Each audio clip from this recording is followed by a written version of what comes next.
Written between October 1922 and March 1923, the diaries track his experiences in Asia and the Middle East.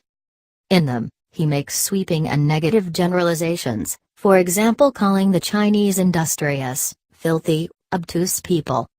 Einstein would later in life advocate for civil rights in the U.S., calling racism a disease of white people.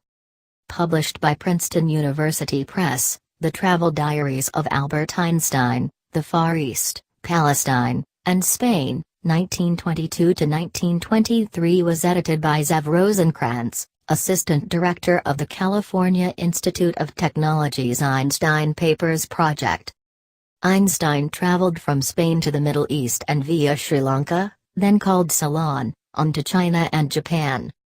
The physicist describes arriving in Port Said in Egypt and facing Levantines of every shade. As if spewed from hell who come aboard their ship to sell their goods. He also describes his time in Colombo and Ceylon, writing of the people, they live in great filth and considerable stench down on the ground, do little, and need little.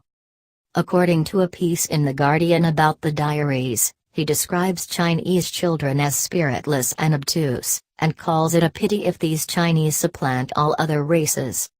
In other entries he calls China a peculiar herd-like nation, and more like automatons than people, before claiming there is little difference between Chinese men and women, and questioning how the men are incapable of defending themselves from female fatal attraction.